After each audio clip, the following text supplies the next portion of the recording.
弟兄姊妹平安，今天是2023年的1月5号。今天的经文是诗篇72篇，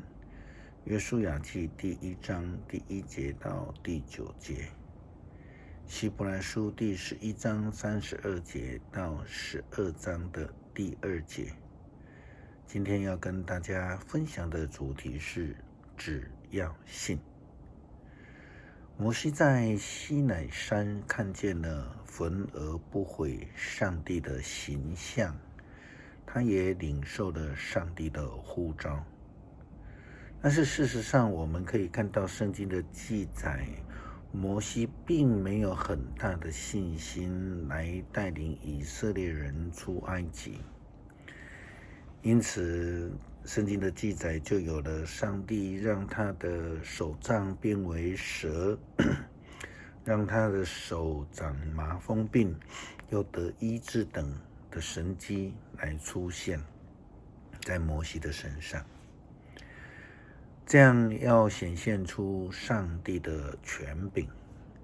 摩西也才慢慢的接受了上帝的差遣。虽然上帝没有明白的告诉摩西说只要信不要怕，但是上帝也透过了许多的步骤跟事件，就是要让摩西能够明白他就是那一位自有永有的上帝，是创造、赐福、保守、拯救的上帝。只要信不要怕，这是我们从约书亚的领受呼召，他接替那个摩西成为以色列人的领导，上帝所给他的应许，在圣经的记载上。上主的仆人摩西死后，上主对摩西的助手嫩的儿子约书亚说，我的仆人摩西死了，现在你要准备带领所有的以色列人过约旦河，到我要赐给他们的土地去，照着我应许摩西的，你们走过的地方我都要赐给你们。你们的疆界要从南边的沙漠伸展到北边的黎巴嫩小山脉，从东边的幼发拉底河经赫人的国土到西边的地中海。约书亚，在你有生之日，没有人能够打败你，我要与你同在，像我与摩西同在一样，我绝不撇下你，也不离弃你。你要坚强，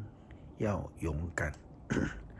因为你要率领人民去征服我许诺给他们祖先的土地。只要你坚强，非常勇敢，切实遵行我仆人摩西给你全部的法律，不偏左不偏右，你将无往不利。你要常常诵念，日夜研读这法律书，使你能够遵守书上所写一切的话，这样你就会成功，事事顺利。你要记住我的命令，要坚强，要勇敢，不害怕，不沮丧，因为你无论到哪里，我上主你的上帝一定与你同在。当刚强壮胆，要坚强，不要怕，不需要惊惶，因为上帝必定与你同在。这是上帝给约书亚的呼召，当时候给他的应许。当然，这个也是上帝在今日赐给我们每一位弟兄姐妹的呼召以及应许。因为如果我们没有信心，我们就寸步难行。有了信心，我们的前途就不用担心了。希伯来书第11章强调信心，并且在过去几天我们也读到了，他举了许多圣经当中的历史人物、信仰的前辈来谈到信心。在圣经里面强调，我还说得下去吗？我没有足够的时间提基甸、巴拉、参孙、耶弗他、大卫、撒母耳和先知们的事迹呢？他们借着信心战胜了周围的国家，他们施行正义，领受上帝的应许，他们堵住狮子的口，扑灭了烈火，逃脱了刀剑的杀戮。他们由软弱变为刚强，在战阵上发挥威力，击败了外国的军队。借着信心，有些妇女接纳那些从死里复活的亲人，另有些人拒绝被释放，宁愿死在酷刑下，为了要得到那更美好的新生命。又有忍受戏弄、鞭打，也有被捆绑、被囚禁，还有被石头击毙，被锯子锯断，被刀剑杀死，不再有人披着绵羊、山羊的皮到处奔跑，忍受穷苦、迫害和虐待。这世界不值得他们居留，他们像难民一样在荒野山岭之间流浪，在山洞和地穴里栖身。这些人的信心都有着不平凡的记录，可是他们并没有领受到上帝所应许的，因为上帝决定给我们做更美好的安排。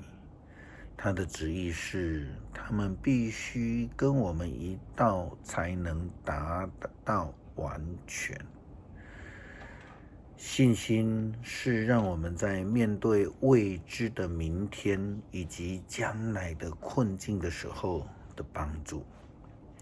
是我们软弱时的力量。正如同希伯来书所说的，透过信心，我们能够从软弱变为刚强。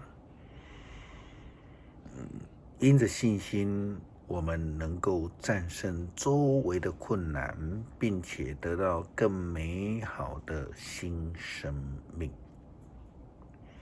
很多时候，我们是被自己的没信心打败的，因为我们可能被许多的难处给遮蔽了我们自己的眼目。我们不但看不见上帝，也看不见上帝的作为。希伯来书这样劝勉我们：既然我们有这么多的见证人，像云彩一样围绕着我们，就应当排除一切的障碍和我们纠缠不休的罪，坚忍地奔跑我们前面的路程。我们要注视耶稣，因为他是我们信心的创始者和完成者。他不在十字架前退缩，相反地，为了那等待着他的喜乐，他不把死在十字架上的羞辱当成一回事。现在他已经坐在上帝宝座的右边。相信我们就能够得到十字架的救恩，因为主耶稣他已经承接了上帝给他的使命，而为我们的罪定死复活了。诗篇72篇，请我们自己来阅读。我们信心不足，时常软弱，恳求主帮助我们在生活的困境中学习依靠，靠主得胜。感谢祷告，奉主耶稣基督圣名求，阿们。